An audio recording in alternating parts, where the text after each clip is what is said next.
Yes, mga kamarisol, sa ating hulaan yarn, ang chika today kasi may isang aktres na ayaw na sa lalaki kaya nakipagrelasyon niya na siya sa kapwa babae. So, may ibang choice pala siya. Ganun. Para kasing ano, di ba? Sa dami-dami na nakarelasyon ng aktres na ito, parang nagsawa na siya.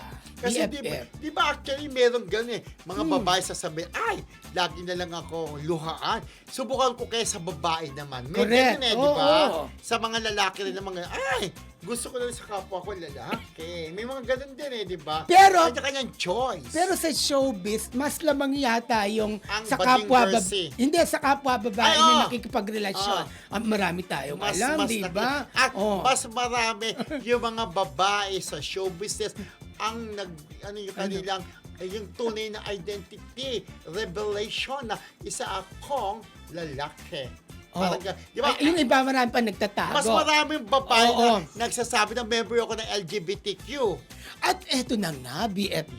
Yes. Itong actress na ito talaga, ay nako, talagang Maganda pa naman, no? karelasyon na niya, nagsasama niya yata rin sa bahay itong Oh, dalawa. diba? Kaya syempre, hindi May natin hula sila... ka agad si ano. Hindi natin sila Evelyn masisisi. Starkey, Oh. Hindi natin siya masisisi Oh. kung yun naman ngayon ang trip niya. Sabi nga dito sa mundo, kanya-kanyang trip yan mga te. Parang ano, Sabi niya. parang ganito, napagod na ako sa lalaki, kaya babae na ang aking gusto. Ay, Ganon. ano Yes. pagkakasabi? Parang si Ate Guy, di Oo, ba? parang Ako si Ate mahuhulaan ni Vladimir Uy, de Leon sandali, yan. si Ate Guy din na chismis, di ba? Pero how true? Sumalangit nawa.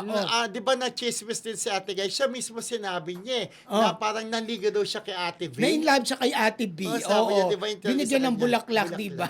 Revelasyon Sabi. niya sa isang magazine. Ano magazine yon? Wala rin Yes, magazine. magazine yata. Yes, Oo, yun yes doon. it's true. Oh, pero itong actress na ito talaga, parang BFF, malabong na talaga siya makipagrelasyon sa lalaki dahil andun na talaga siya sa kanyang jowang Girl Lalo. At ang sabi nga, live-in na eh, di ba? Oo. So, hulaan mo na yan, Ate Tess Insyong, mahilig yung maghulay. Tinatanong niya ako lagi ni Ate Cecil Pili, Ate Norma Malicio, Ate Lolit Ignacio, Ate Teresita Brabi, and of course, ang ating kaibigan na columnist ng Abante din, si Ogie Narvaez Rodriguez. Lagi nagtatanong, sino yung blind item niyo? Friend, di ba? Oo, Sabi nakikihula na rin si Vladimir de Leon sa pagbabalik ng Quago Academy. Este Marisol Academy pala, sabi ni Vladimir. Kasi, di ba, parang madaling araw sa kanila doon. Oo. So, parang mga owls sila na Parang talagang owl gising yung- sa gabi. Ay, lalaki Dilat yung na mata. dilat ang mga Tapos, mata nila. Tapos si Revelyn Starkey, tinatanong pa niya si Ate Marcelita kung sino daw ang hula niya, di ba?